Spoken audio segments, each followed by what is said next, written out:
साथियों नमस्कार, आप सभी का स्वागत है आपके अपने इस चैनल में। तो साथियों, मैं आज बिहार जीविका का पार्ट 3 लेकर आया हूं आप सभी के बीच। इससे पहले मैंने 2 वीडियो अपलोड कर दिए हैं। अगर आपने उस वीडियो को नहीं देखा है तो जाकर उसको देख लीजिएगा दोस्तों। ठीक है दोस्तों, तो इसमें मैं जीविका के सेशन को आगे बढ़ाते हुए चलते हैं हम लोग पहले नंबर प्रश्न पर। पहले नंबर प्रश्न जाने से पहले मैं बता दूं कि एक हम लोग का जीके जीएस का भी सीरीज चल रहा है, ठीक है, जिसमें कि सारे फैक्ट के साथ आपको सब चीज़ क्लियर करवाया जाता है। ठीक है, जीके जीएस सुबह में उसका वीडियो आपको 6 से 7 बजे के बीच चला जाता है। और ये जो हमारा दूसरा सीरीज चल रहा है बिहार जीविका का चल रहा है। तो अगर आप बिहार जीविका की तैयारी करना चाहते हैं तो चैनल को सब्सक्राइब कर लीजिएगा, और अपने जीके जीएस मजबूत करना चाहते हैं तो इस चैनल को आप सब्सक्राइब कर लीजिएगा दोस्तों। ठीक है दोस्तों, तो चलिए हम लोग चलते हैं पहले प्रश्न की ओर। हमारा पहला प्रश्न है, एसएचजी की महिलाओं को दिए जाने वाले छोटे ऋण को क्या कहते हैं।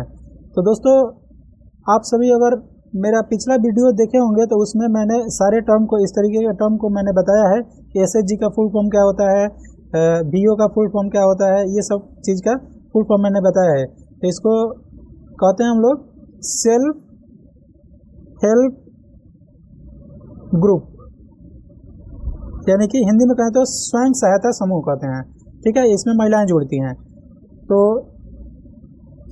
इनका क्या काम है, ठीक है। तो ऑप्शन नंबर 1 है linkage loan, revolving fund, cash credit या फिर ओवरड्राफ्ट। इसका काम है रिवॉल्विंग फंड का। रिवॉल्विंग फंड जो होती हैं, जो एसएचजी होती है ना, जो स्वयं सहायता समूह के प्रारंभिक कार्यशील पूंजी जो होता है, उसमें पूंजी को जमा किया जाता है। ठीक है, और यह जो पूंजी होता है वो कितना से कितना होता है, 10 से 15,000। ठीक है, 10 से 15,000 की पूंजी दिया जाता है। ठीक है, और यह लोन भी फाइनेंस करवाती है। ठीक है, लोन देती है, ऋण देती है। ठीक है, और ये वित्तीय विभाग से संबंधित है और बैंक लीकेज से पहले समूह की तैयारी के लिए यह बनाया गया है।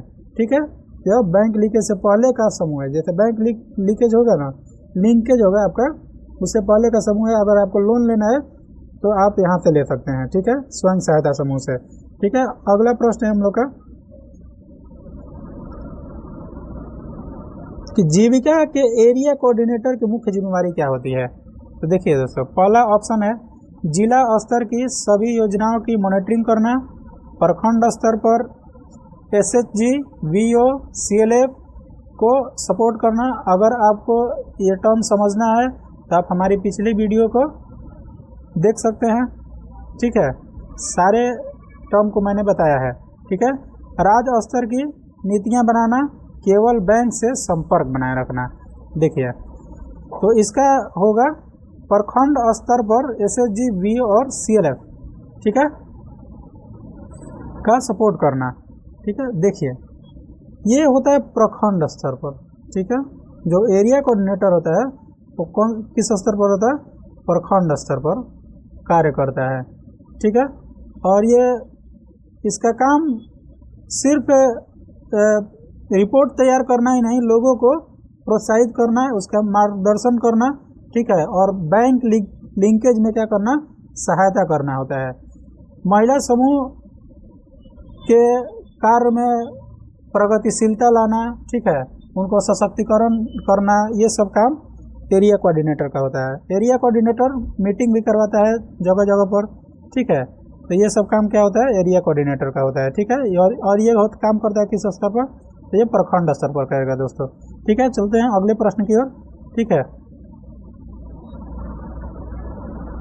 अगला प्रश्न है कि जीविका के बैंक सखी का क्या कार्य है। जीविका में एक बैंक सखी होता है। ठीक है, उनका क्या कार्य है। बैंक में कर्मचारियों की भर्ती करना, ये तो काम है नहीं, ये तो सरकार का काम है। स्वयं सहायता समूह को बैंकिंग कार्यों में सहयोग देना, सरकारी योजना का प्रचार करना, स्वास्थ्य शिविर लगाना। तो इसका होगा हम लोग का स्वयं सहायता समूह को बैंकिंग कार्यों में सहयोग देना। देखिए, नाम ही से पता चला बैंक सखी। ठीक है, बैंक सखी यानी कि स्वयं सहायता समूह में जितनी भी महिलाएं जुड़ी हुई हैं, ठीक है, जो भी महिला है उनको क्या करना, बैंक से लिंकेज करने में सहायता करना इनका कार्य है। ठीक है, जैसे कि मान लीजिए कि जो भी समूह में महिलाएं हैं वो जैसे उनका खाता खोलना है, ठीक है, खाता खोलना, फिर पासबुक अपडेट करना, लोन देना, चाहे लोन के बारे में उसका ये करना, लोन के बारे में बताना, आवेदन करने में मदद करना।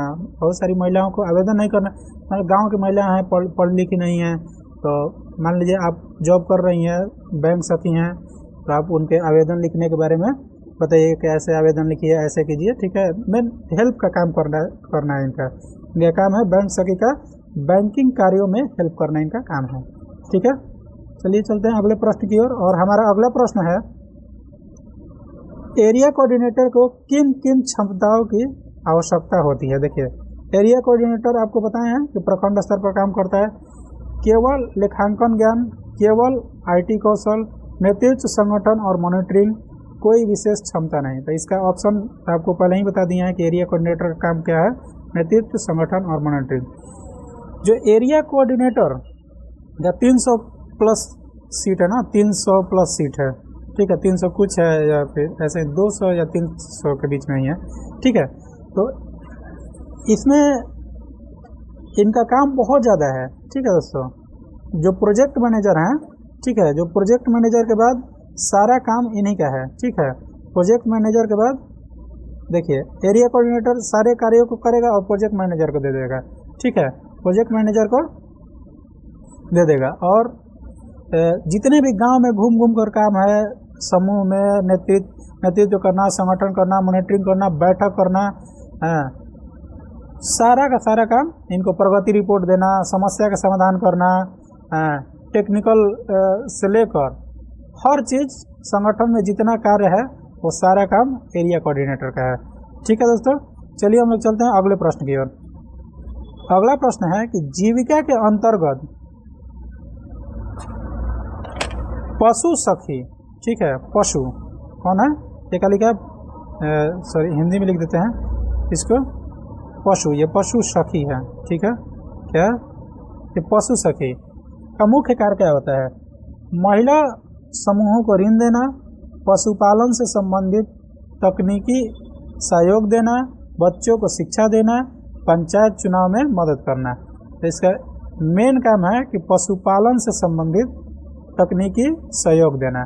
ठीक है, पशु सखी का काम क्या है कि पशुपालन संबंधित जितने भी नए टेक्नोलॉजी आ रहे हैं उनको क्या करना, जैसे कि मान लीजिए कि पशु को आजकल वो टीका लगाना जो नहीं होता है, देखिएगा गांव में वो पीला कलर का जो एक कान में ये कर दिया जा रहा है गाय भैंस का। ठीक है, और कृत्रिम तरीके से कैसे गर्भधारण हो सकता है। ठीक है, पशु की देखभाल करना है, जो सिम होता है ना, सिम कहता है गाँव में आदमी सिम डला रहा है। ठीक है, तो उस कार्य में भी इनकी मुख्य भूमिका होती है, ये सब बताना लोगों को जाकर। ठीक है, इनकम में कितना इनकम हुआ, कितना एक्सपेंडिचर हुआ। ठीक है, इस सब पर रणनीति बनाना किसका काम है, तो पशु सखी का काम है। ठीक है, चलिए चलते हैं हम लोग अगले प्रश्न की ओर। और अगला प्रश्न क्या है, जीविका के अंतर्गत कृषि आधारित कार्यक्रम को क्या कहते हैं। ठीक है,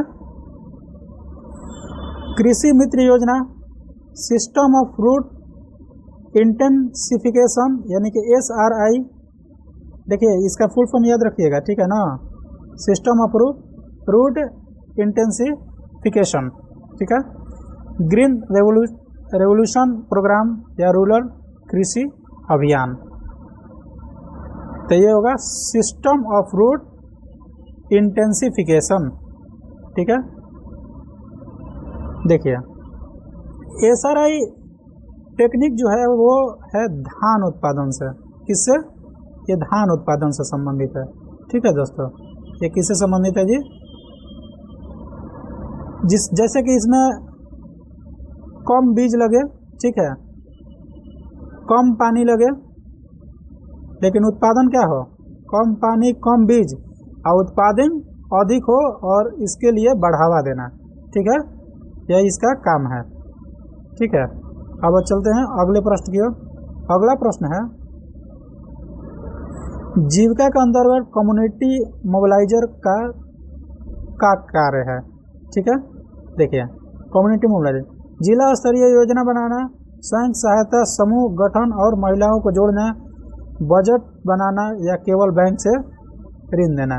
तो ये इसका काम है, स्वयं सहायता समूह का गठन करना और महिलाओं को जोड़ना। कम्युनिटी मोबिलाइजर देखिए, मोबाइलाइजर में मोबाइल से ही संबंधित है। ठीक है, जैसे कि मान लीजिए कि आप कैसे कितने लोगों को अपने ग्रुप में जोड़ सकते हैं।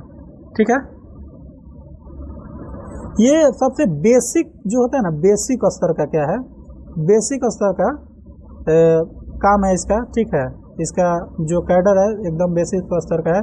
जैसे न्यू समूह बनाना, ठीक है, एसएचजी को जोड़ना, वो कैसे कार्य करता है, प्रारंभिक मीटिंग करना, बचत की प्रक्रिया को समझाना कि कैसे हम लोग अपने इनकम को बढ़ा सकते हैं और कैसे अपने खर्चे को कम कर सकते हैं।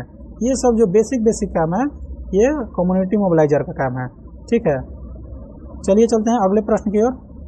और हमारा अगला प्रश्न है, जीविका की वित्तीय सहायता मुख्य रूप से किससे संबंधित है। आखिर जीविका को कहाँ से पैसा आता है, कहाँ से पेमेंट आता है, कितने स्टाफ को, ये सब चीज़ें कहाँ से आती हैं। तो ये आती हैं आरबीआई से आती हैं, नाबार्ड से आती हैं, विश्व बैंक से, नाबार्ड या विश्व बैंक से, या फिर निजी कंपनी से, या एनजीओ कोई देता है। तो इसका विश्व बैंक से संबंध है दोस्तों। ठीक है, इसका किससे संबंध है, तो विश्व बैंक से। ठीक है, देखिए जो राज्य स्तर और भारत सरकार की NRLM मिशन है, ठीक है ना, उससे जुड़ी हुई है ये। ठीक है, एनजीओ किस का मतलब इसमें योगदान है, वो जो एकदम आंशिक है, एकदम माने कम है। एनजीओ भी इसमें कार्य करता है लेकिन बहुत कम। ठीक है, एनजीओ का भी सहयोग रहता है लेकिन वो कम। सबसे ज़्यादा किसका रहता है, ये अपने राज्य सरकार का और भारत सरकार का। ठीक है, चलिए चलते हैं अगले प्रश्न की ओर।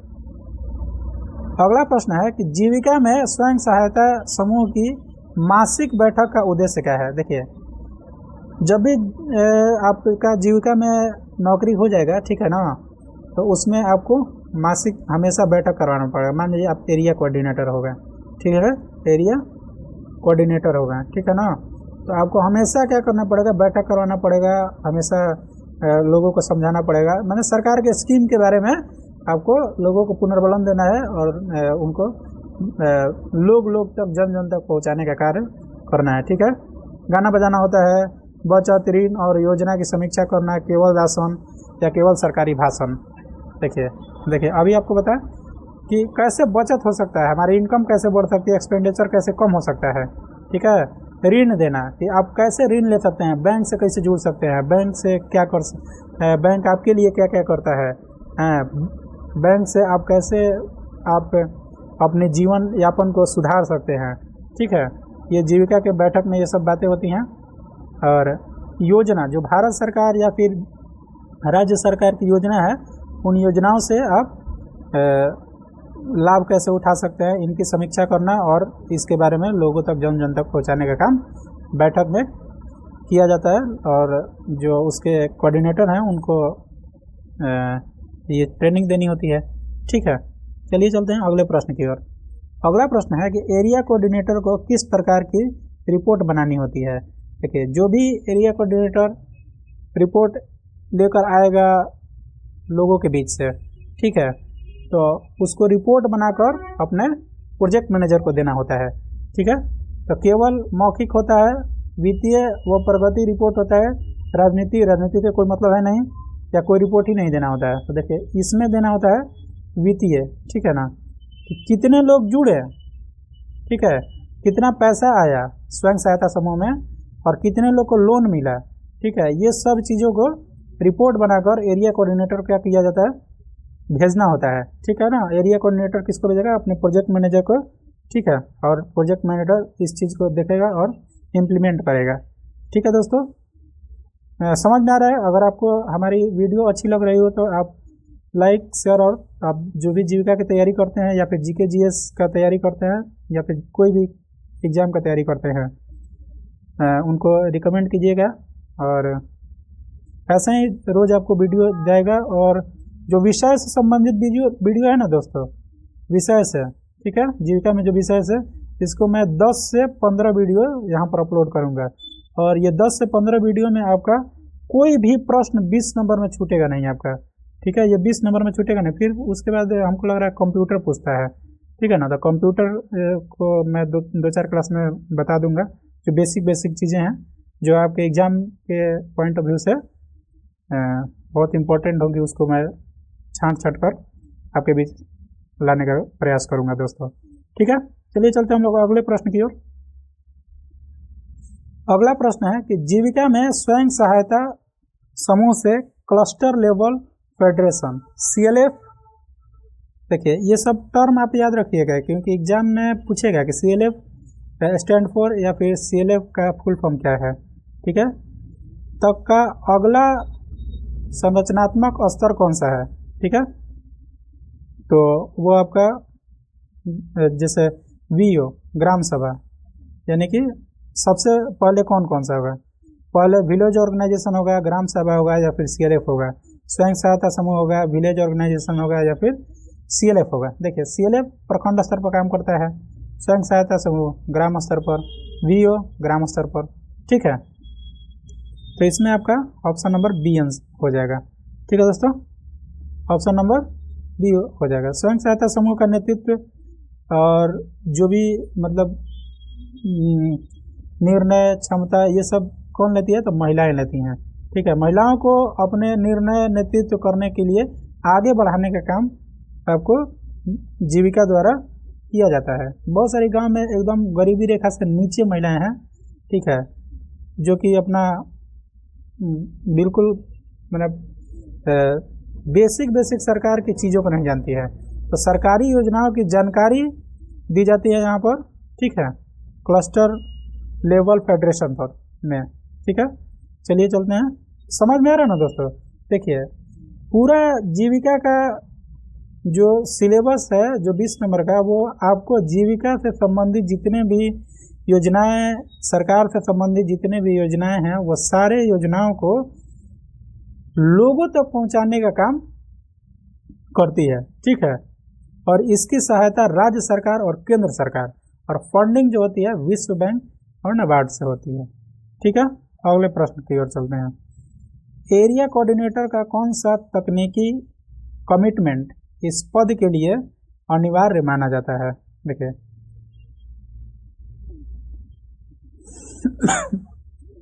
सॉरी, देखिए GIS आधारित गांव मानचित्र बनाना, सारे फुल फॉर्म को मैंने पहले 1-2 वीडियो में बताया है, ठीक है, तो बार बार मैं बोलूँगा तो वीडियो लंबी होगी, ठीक है। डिजिटल बैंकिंग एप्स को SHG के इंट्रोड्यूस करना, ठीक है, डिजिटल बैंकिंग एप्स को क्या करना, इंट्रोड्यूस करना स्वयं सहायता समूह से। मोबाइल आधारित मॉनिटरिंग और रिपोर्टिंग सिस्टम का उपयोग करना या केवल कागजी रिपोर्ट लिखना। तो इसका एरिया कोऑर्डिनेटर का तकनीक का काम है मोबाइल आधारित मॉनिटरिंग और रिपोर्ट सिस्टम का उपयोग करना, ठीक है। जैसे कि देखिए इसमें आपका है कि जो भी मोबाइल से संबंधित मॉनिटरिंग होगा, ठीक है, जैसे डाटा एंट्री, ठीक है, ये सब अपडेट करना, ठीक है, जो भी चीज़ें हैं, ठीक है, सब चीज़ करना इसमें, और रिपोर्ट तैयार करके अपलोड कर देना अपने साइट पर, ठीक है, जीविका के। जीविका के रिवॉल्विंग फंड यानी RF प्रदान करने का प्राथमिक उद्देश्य क्या है? स्वयं सहायता समूह की सामाजिक गतिविधियों में खर्च करना, स्वयं सहायता समूह को नियमित बचत करने की आदत विकसित करना, समूह को कार्यशील पूंजी और ऋण देने योग्य बनाना, पंचायत में महिला सम्मिलित करना, ठीक है। तो देखिए ऑप्शन नंबर ABCD में तो कौन सा ऑप्शन आपका करेक्ट होगा? तो ये आपका होगा समूह के कार्यशील पूंजी और ऋण देने के योग्य बनाना। रिवॉल्विंग फंड का काम है, फंड से आपको समझ में आ रहा होगा कि इसमें पैसे का काम होगा, तो ये क्या करेगा कि ऋण देगा यहाँ पर आपको, ठीक है। जैसे शुरुआती ऋण होती है ना, इसमें इस शुरुआती ऋण देने का अभ्यास करवाना, बैंक लिंकेज के आधार पर तैयार करना आपको, ठीक है, लोगों को, महिलाओं को तैयार करना, समूह के जो वित्तीय विश्वसनीयता है उसको बढ़ाने का काम करती है आरएफ, ठीक है। सदस्य बचत और ऋण की अनुशासन सिखाते हैं। जैसे मान लीजिए कि आप लोन ले लिए कहीं, ठीक है, मान लीजिए आप लोन ले लिए, तो लोन ले लिए तो आपकी विश्वसनीयता रहनी चाहिए ना। मान लीजिए लोन लीजिए तो आपको देना भी है ना, तो उसका डिसिप्लिन सिखाना, उसका अनुशासन सिखाना कि इतना दिन पर इतना किस्त आपका आ जाना चाहिए, ठीक है, नहीं तो आपका किस्त बढ़ते जाएगा। तो ये सब सिखाना ये आरएफ का प्राथमिक उद्देश्य है, ठीक है। अगले प्रश्न की ओर चलते हैं। अगला प्रश्न है जीविका की SRI, जिसको सिस्टम ऑफ राइस इंटेंसिफिकेशन कहते हैं। देखिए यहाँ पर जहाँ मैं पहले टर्म नहीं बताया हूँ वहाँ इसको मैं रख दिया हूँ, ठीक है ना। अगले वीडियो में मैं इसको नहीं रखूँगा क्योंकि पढ़ने में समय जा रहा है। तकनीक किस लिए प्रसिद्ध है, ठीक है। कृषि उत्पादन में तेज उपलब्धता, कम बीज कम पानी, उच्च उत्पादन, SRI। जैविक कृषि, लाभ करना या फिर केवल कृषि। तो SRI का काम क्या है, कम बीज कम पानी, लेकिन उत्पादन क्या होनी चाहिए, अधिक होनी चाहिए, ठीक है। ऐसा पीछे भी क्वेश्चन आया है। चलते हैं हम लोग अगले प्रश्न की ओर। हमारा अगला प्रश्न है कि जीविका को राज्य में NRLM नेशनल रूरल लेवलहुड मिशन लागू करने का जिम्मेदार कौन सा संगठन है। DRDA है, DRLPS है, नाबार्ड है या फिर मिनिस्ट्री ऑफ रूरल डेवलपमेंट है। देखिए तो इसका है BRLPS, ठीक है। BRLPS है जीविका के जो के लिए काम करता है, ठीक है, और इसे राज्य स्तर पर NRLM लागू करने का जिम्मा होता है, ठीक है। NRLM का राज्य स्तर पर लागू करने का इसको जिम्मा होता है, ठीक है। और बिहार सरकार में अगर कहें तो ग्रामीण विकास विभाग के अंतर्गत यह आता है, ठीक है। चलिए चलते हैं अगले प्रश्न की ओर। वीडियो अच्छा लगा हो तो लाइक शेयर और सब्सक्राइब जरूर कीजिएगा दोस्तों, ठीक है। अगले प्रश्न की ओर चलते हैं। जीविका की अल्टरनेट बैंकिंग पहल में क्या प्रमुख रणनीति शामिल है, ठीक है। बैंक शाखाओं की संख्या बढ़ाना, डिजिटल बैंकिंग और बैंक सखी को प्रमोट करना, केवल नगद वितरण करना या फिर सरकारी योजनाओं की मतलब घटना, जो भी सरकारी योजना है उनके बारे में देखना। तो ABCD में से कौन सा ऑप्शन सही है, तो डिजिटल बैंकिंग और बैंक सखी को प्रमोट करना, ये क्या है, अल्टरनेट बैंकिंग का पहल है और इस पर ये क्या करते हैं, रणनीति बनाते हैं। डिजिटल माध्यम से बैंक को जोड़ना, जैसे UPI से जोड़ना, UPI सिखाना लोगों को कैसे पैसा ट्रांसफ़र करते हैं बैंक में, बैंक से कैसे दूसरे के पास ट्रांसफ़र करते हैं। ये बेसिक चीज़ें हैं जो कि